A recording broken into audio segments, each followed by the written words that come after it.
Doctor वाई.वी. Reddy की अध्यक्षता वाले फाइनेंस कमीशन यानी वित्त आयोग ने अपनी रिपोर्ट पेश कर दी और इस रिपोर्ट में कहा गया है कि राज्यों के हाथ में ज्यादा संसाधन दिए जाएं और उन्हें इनका इस्तेमाल करने की ज्यादा आजादी भी दी जाए। इसी पर हम चर्चा करेंगे। हमारे साथ हैं एसबीआई के chief economist Soumyakanti Ghosh, India ratings के चीफ इकोनॉमिस्ट डी.के. पंत, 14वें वित्त आयोग के सदस्य एम. गोविंद राव और इसके साथ ही हमारे साथ कुछ और मेहमान भी आगे जुड़ेंगे।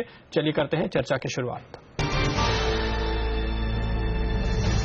डॉक्टर घोष, पहले आपकी राय यहां पर लेना चाहेंगे। क्या आपको लगता है कि केंद्र को रिसोर्सेज की कोई कमी नहीं होगी, संसाधनों की कमी नहीं होगी इस डेवलपमेंट के बाद, इस रिपोर्ट को लागू करने के बाद?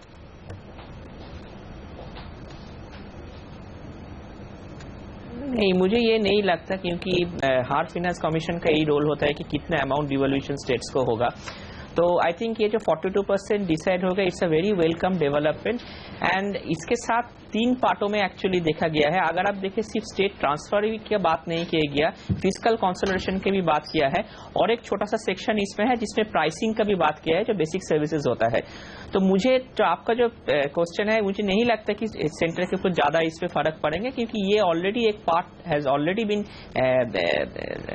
Acted upon by the centre in is estimations. Okay, तो आप ये कह रहे हैं कि ये कुल मिलाकर वेलकम स्टेप है और इससे काफी हद तक हम उम्मीद करें कि जो जिस तरह से वित्त मंत्री भी कह रहे थे कि वो एक फेडरलिज्म चाहते हैं, वो चाहते हैं कि राज्यों को ज्यादा से ज्यादा आजादी हो अपने संसाधनों का इस्तेमाल करने के लिए, और वो एक काफी वेलकम डेवलपमेंट होगा। पंत साहब, आप कैसे देख रहे हैं इस पूरी रिपोर्ट को? देखिए, जैसे घोष साहब ने कहा कि ये हर 5 साल में जब ये होता है तो इस बारी 10% का बहुत तगड़ा उछाल जो डिविजिबल पूल का शेयर देखने को मिला है। परंतु उसमें ये देखना पड़ेगा कि बहुत सारी जो स्कीम्स जो है, जैसे कि नीति आयोग कर रहा है, बहुत सारी स्कीम्स जो है वो आपका इसमें से निकल जाएंगे। तो नेट क्या है कि उस पर क्या असर पड़ेगा। परंतु अगर हम देखें, चाहे 42% हो या फिर हम उसको देखें कि इसका जो है रेवेन्यू डेफिसिट ग्रांट्स हो या अर्बन लोकल बॉडीज या पंचायती राज इंस्टीट्यूशन के लिए जो है, वो स्टेट्स के लिए काफी फायदेमंद चीजें हैं। और एक मानना ये है कि जो इंफ्रास्ट्रक्चर क्रिएशन जो है, उसके लिए ये सब स्टेप्स की जरूरत है। तो in all a win win situation. अब जब शनिवार को बजट आएगा, तब इन नंबरों का एक दोबारा से अवलोकन कर सकते हैं कि असली में पिछले साल और इस साल में इन ट्रांसफर्स में कितना फर्क पड़ता है। हमारे साथ अब NIPFP के डायरेक्टर एम. गोविंद राव जुड़ रहे हैं, जो इस फाइनेंस कमीशन के सदस्य भी थे। Mister Rao, if you could tell us what would be the net devolution or net transfer to these states, because 42% as we believe is now fixed. In addition to that, they'll also get grants for both plan and non-plan expenditure, we understand. You know, unlike in the past, the Finance Commission was asked to look at the total revenue expenditure requirements of the states. In the past, Finance Commissions have been asked to look at only the non-plan revenue expenditure requirements. So when you look at the total revenue expenditure requirements, automatically Finance Commission's transfers will subsume the transfer given by the Planning Commission for the normal central assistance, as well as some of the other things like special plan assistance and special assistance plan and things like that. Which means that, you see, it is not a comparison between 32% and 42%. You need to add back whatever the Planning Commission in its own was giving, and then we should make a comparison. Now, the total transfer of resources from the union government to states used to be about 62% of the divisible pool, which was equivalent to somewhere about 7% of GDP. Out of that, Planning Commission transfer was 32% of the divisible pool by way of tax devolution, and another something like 6 to 7% by way of grants for calamity relief, environmental grants, and then grants for education, health, and things like that. So, as against that, now what has happened is that you have 42% tax devolution, and in addition to that, about 80 lakh crore by way of grants, for meeting their, other, revenue expenditure requirements. Now, which basically implies that you see earlier in this year, for example, 14-15, Union government used to have the centrally sponsored schemes or the specific purpose transfers amounting to about 3 lakh crore. Now that has come, in our scheme of things, we have said that, you see, the Union government should, if you want to cut down the total transfers to 62% of the divisible pool, that gets reduced to 2 lakh crore. In other words, it is for the central government basically to work on which of the centrally sponsored schemes they should remove, or which of the schemes they should provide for less, and if they don't want to provide for less, they generate more revenues. So as far as the overall transfer of resources is concerned, this is under the control of the Union government. They can give less, that centrally sponsored schemes, but then the Finance Commission has said that for the basic functions that the state governments have to undertake. Should we say, Dr. Rao, that in fact the discretionary funds which are under direct control of the state governments would probably go up? They won't have to wait for the center to allocate this fund. Is that the right conclusion to draw? In fact, I will not call them discretion. We have a particular hang-up. It is not the discretionary funds. I will say that, you see, the states would have greater autonomy and flexibility in providing the public services mandated to them under the Constitution. The Constitution says that this is the state list. They have a much greater flexibility. They don't have, they have to, if they want to give more to education, more to healthcare, more to basic public services which touch upon the lives of the people, and obviously they have to provide greater trust has been reposed at them. Correct. Greater trust has been given to them. They have been given more resources. It is for them to prove. It is for them to show to the world that they are responsible. They can provide better public services. They can provide public services with the people. That is definitely a welcome development, so to say.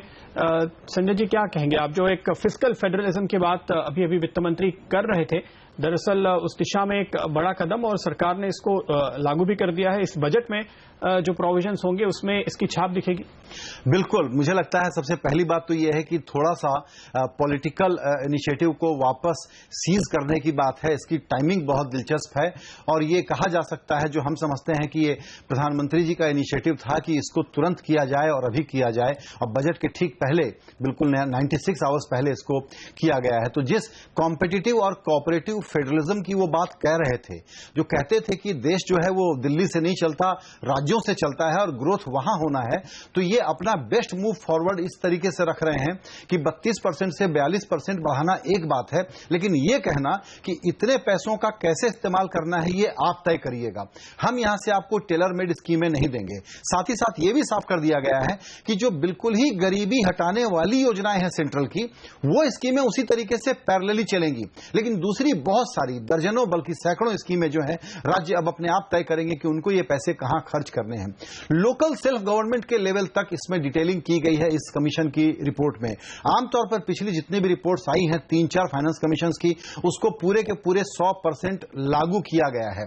तो राज्यों को और सभी जो across the political spectrum पार्टियां हैं, उनको एक प्रकार का अपना एक अच्छा मूव दिखाने के लिए, उनको कॉन्फिडेंस मिलने के लिए किया गया है। ये मत भूलिए कि ये बहुत बड़ा काम इसलिए था क्योंकि जो खर्च करने वाले केंद्रीय मंत्रालय हैं, वो अपना ये फीफडम, अपना ये कंट्रोल छोड़ने को तैयार नहीं थे।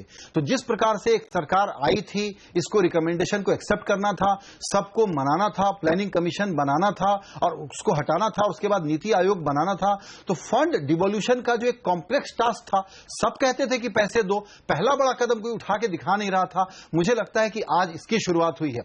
ये आर्गुमेंट आप कभी भी कर सकते हैं कि राज्यों को और ज्यादा पैसा चाहिए, और ज्यादा खुद मुख्तारी चाहिए, वो कैसे आएगा, लेकिन एक बड़ी शुरुआत हुई है। और ये जो अमाउंट बढ़ा है, ये कोई छोटा मोटा अमाउंट नहीं है, हालांकि राज्यों की जरूरतें इससे ज्यादा हो सकती हैं। बिल्कुल, लेकिन हम ये भी कह सकते हैं संजय जी कि फिर जो नीति आयोग है, चूंकि उसकी रूपरेखा इस तरह से बनाई गई है कि वो एक थिंक टैंक की तरह काम करेगा, और जो पहले प्लानिंग कमीशन था वो दरअसल रिसोर्स एलोकेट करता था, तो उसका फैसला अब फाइनेंस कमीशन ने कर दिया है, और जो केवल योजना बनाने का या डायरेक्शन का या सोचने का काम था वो अब नीति आयोग के पास बाकी बचता है। बिल्कुल, नीति आयोग सिर्फ सलाह और सुझाव और सिफारिशों का काम करे। पहला बजट ये बन रहा है जिसमें प्लानिंग कमीशन की बंदिश, उनका अप्रूवल, उनके रिकमेंडेशन, उनका हाँ या ना कहने का अधिकार नहीं है। पहली बार इस देश में ये बजट बन रहा है। इसकी ये खास, इसका एक ऐतिहासिक महत्व है, जहां प्लानिंग कमीशन के ग्रीन सिग्नल की जरूरत नहीं है, जब टोटल बजटरी सपोर्ट आप अपने अपने महकमों को और राज्यों को दे रहे होंगे। लेकिन जहां तक ये एडिशनल टैक्स और उसके बंटवारे का सवाल था, मुझे लगता है कि एक जिस रिफॉर्म की हम बात करते हैं, गवर्नेंस के फंडामेंटल रिफॉर्म्स की, उसकी तरफ ये एक बड़ा कदम है। लेकिन हाँ, ऑफ कोर्स ये अभी शुरुआत है। Professor, one more question I would like to ask you, that is, what are the steps suggested for monitoring the level of efficiency at state levels, as Dr. Ghosh was also suggesting? How would you really, would the allocation of funds depend upon improvement in efficiency, especially for states which are today revenue deficit, and you have provided sufficient resources especially for them? You know, one of the major things that we still have this mindset that you see we need to monitor this fellow and that fellow. You know, the objective of the Finance Commission's general purpose transfers is to enable the states to provide comparable levels of public services at comparable tax rates. Enabling the states is only enabling the states. No, it is for the state governments. The whole approach is one based on trust. You cannot live. They are sovereign entities. They have been elected to rule, and you have to have trust in them, and they have to undertake their responsibility. It's only when you give the specific purpose transfer that you monitor this and that. We have given general purpose transfers. It's a block transfer, and block transfer need not be, you are not really going to see what you are doing. There are other institutional mechanisms. There is a controller and auditor general. There are various other ways in which the state governments have to institute their own efficiency measuring things. But it is not for the Finance Commission to tell you make allocation, this much of allocation to this function, this much of allocation to this function. That is to be done, they taking into account the people's requirements by the sovereign governments that are elected to power. Professor Govind Rao, we appreciate you taking time out for us, and many congratulations for a good work done by the Finance Commission.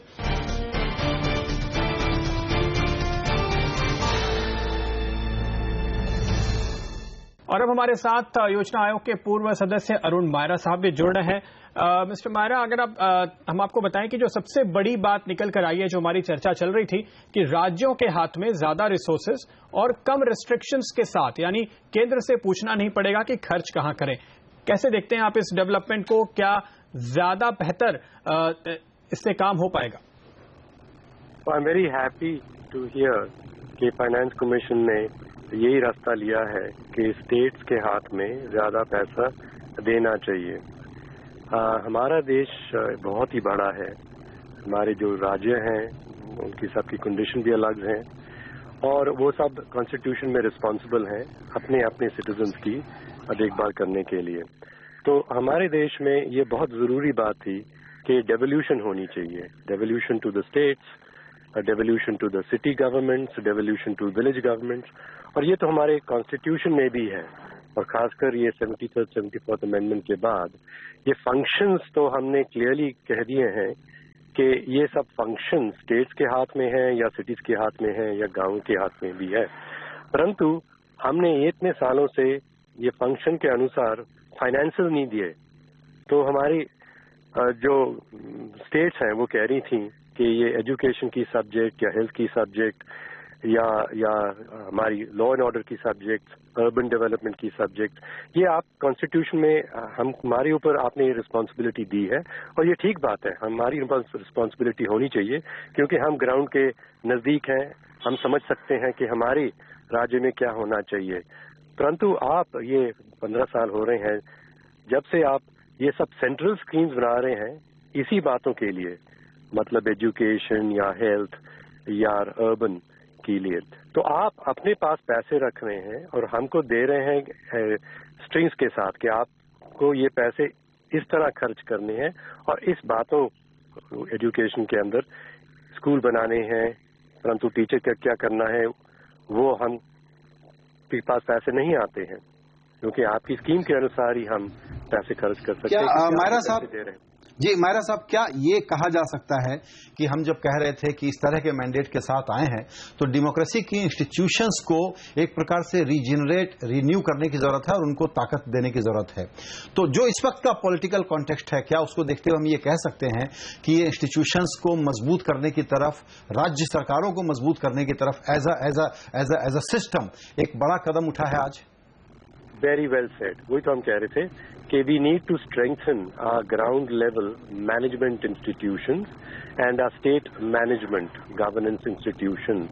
तो वो responsibility उनको दी गई है constitution में, पर उनको हम पैसा नहीं दे रहे थे। और उल्टी बात हम जो समझा रहे थे, उल्टी बात हो रही थी कि सेंटर की स्कीम्स आ रही थी जिससे उनको पैसे दिए जा रहे थे कि जो सेंटर कह रहे हैं वो आप करिए, परंतु रिस्पॉन्सिबिलिटी आपकी है।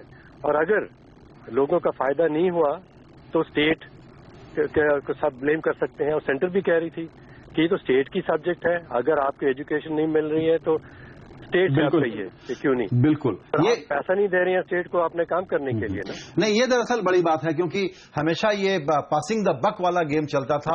इस कदम के साथ राज्यों के ऊपर हम लोगों का भी फोकस बढ़ेगा, लोगों का भी, पब्लिक का भी बढ़ना चाहिए कि अब आपके ऊपर ओनरशिप दी गई है तो आप कैसा बिहेव करते हैं। और जब हम कहते हैं कि गवर्नमेंट की कैपेसिटी बिल्डिंग बहुत जरूरी है, उस पर फोकस लाने की जरूरत है, क्योंकि राज्यों के स्तर पर सारे विभाग हों, मंत्रालय हों, सड़क के नीचे का काम हो, म्युनिसिपैलिटी का काम हो, सब कुछ एक प्रकार से कोलैप्स हो चुका है या मीडियोक्रिटी के लेवल पर है। यहाँ पे एक ओनरशिप का सबसे बड़ा सवाल है। अगर आप देखें वो ये है कि जो मायरा साहब कह रहे थे कि राज्यों को शिकायत रहती थी केंद्र से, जिन राज्यों को सबसे ज्यादा शिकायत रहती है, 3 बड़े राज्य जो डेफिसिट की वजह से जिनको एक्स्ट्रा फाइनेंसिंग दी जा रही है, एक तो आंध्र प्रदेश है जो अभी बना है इसलिए दिक्कत है, लेकिन बाकी 2 हैं केरल और पश्चिम बंगाल। तो जाहिर है कि ये 2 राज्य हैं जिनके लिए अलग से एलोकेशन यहां पर किया गया है, पर जाहिर है कि ये रिफॉर्म करने के मामले में या इनको जो एडिशनल रिसोर्सेज दिए जाएंगे किस हद तक और कितना बेहतर इस्तेमाल होगा, इस पर शायद काफी हद तक सवाल रहेंगे। डॉक्टर पंत, आपको क्या लगता है कि ये जो फंड राज्यों के हाथ में आ रहे हैं, क्या उनका बेहतर इस्तेमाल होगा, एफिशिएंसी उनकी बढ़ेगी, केंद्र के मुकाबले राज्य बेहतर करेंगे? देखिए, माना तो यही जा रहा है कि राज्य जो है वो बेहतर तरीके से इस धन को इस्तेमाल कर पाएंगे, परंतु अगर आप देखें, जैसे संजय ने भी इस बात को टच किया कि जो कैपेसिटी बिल्डिंग जो है, जो एग्जीक्यूशन कैपेसिटी है स्टेट लेवल पे और म्यूनिसिपैलिटी लेवल पे, उसको अगर हम देखें तो उसमें अभी भी बहुत कमी है सेंटर के कंपैरिजन में। तो बेसिकली इस समय सिचुएशन ये आ गई है कि देखिए, आपका ब्रॉड जो monetary, fiscal, economic policy contours हैं वो सेंट्रल गवर्नमेंट ने डिसाइड कर दिया। अब ये पैसा है जो आपका, जो केंद्रीय कर इकट्ठा कर रहा है, उसमें से ये पैसा, ये शेयर आपका है। अब आप इस पैसे को लेके और जो आपकी रिक्वायरमेंट है, जो ब्रॉड पॉलिसी डायमेंशंस है, उसके अंदर आप इसको किस तरह बेहतर इस्तेमाल कर सकते हैं जिससे आपके राज्य की प्रगति हो, राज्य की इकोनॉमिक ग्रोथ बढ़े और उससे आपका फिस्कल इंप्रूवमेंट हो। बिल्कुल। थोड़ा अब रही बात की जो वक्त थोड़ा सा कम है, एक आखिरी जो मुद्दा यहाँ पे उठता है इस पर हम राय लेना चाहेंगे। डॉक्टर घोष, आपकी और फिर संजय जी आपकी आखिरी टिप्पणी की। जो वित्त मंत्री ने अपनी प्रेस कॉन्फ्रेंस में कहा कि वो कोऑपरेटिव फेडरलिज्म और कंपेटिटिव फेडरलिज्म देखते हैं, तो कोऑपरेटिव फेडरलिज्म के तहत पैसे दे दिए गए, कंपेटिटिव फेडरलिज्म के तहत क्या राज्यों के बीच उसी तरह का कंपटीशन हम देखेंगे एफिशिएंसी बढ़ाने, ग्रोथ बढ़ाने पे? डॉक्टर घोष, आपको क्या लगता है?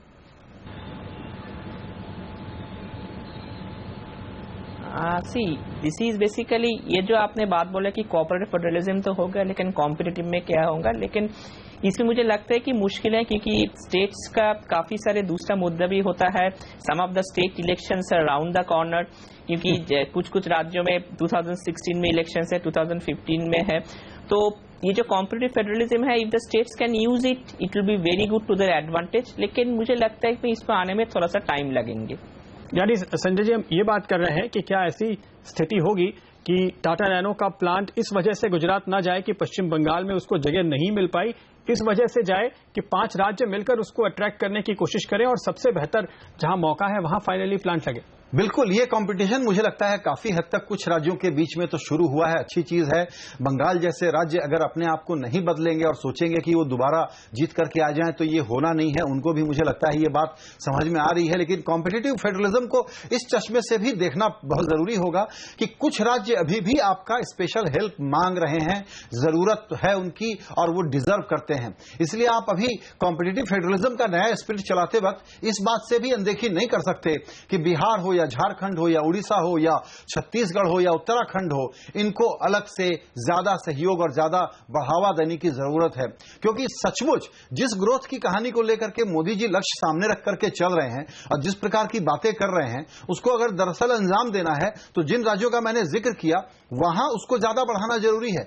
गुजरात और महाराष्ट्र को लेकर के एक बहुत बड़ा इशू नहीं है कि एक प्लांट यहां लगे या एक प्लांट वहां लगे, लेकिन सबसे मुझे लगता है इंपॉर्टेंट बात यह है कि बहुत जरूरी था कि हमारे पब्लिक कन्वर्सेशन में राज्यों पर हम लोग ज्यादा क्रिटिकल स्क्रूटनी की तरफ बढ़ें। उसकी शुरुआत अगर इस जगह से हो जाए तो अच्छा होगा, क्योंकि इनको क्या आदत है, इनको आदत है पॉलिटिकल कारणों से स्कूल टीचर भर लो, होम गार्ड में लोगों को भर लो, सैनिटेशन के इंस्पेक्टर ये नहीं अपॉइंट करेंगे, म्युनिसिपैलिटी को ये ठीक नहीं करेंगे। इतनी बुरी दुर्दशा है। और जब हम कहते हैं कि करीबन 100 ऐसे शहर हो जाएंगे जिस तरीके का माइग्रेशन इस देश में चल रहा है, जहां पर कि ज्यादा आबादी शहरों में रह रही होगी, उसके लिए कहां राज्य तैयार हैं। इसीलिए यह शुरुआत हो सकती है उस ओनरशिप को बढ़ाने के लिए। तो आप कह रहे हैं कि केवल स्मार्ट स्टेट्स ही स्मार्ट सिटीज क्रिएट कर सकते हैं, तो पहले स्टेट्स की बारी है। उम्मीद करें कि वो कम से कम वित्त आयोग की उम्मीद पर खरे उतरेंगे। बहुत बहुत शुक्रिया आप सभी मेहमानों का इस चर्चा में जुड़ने के लिए, और फिलहाल मुझे भी दीजिए इजाजत। नमस्कार।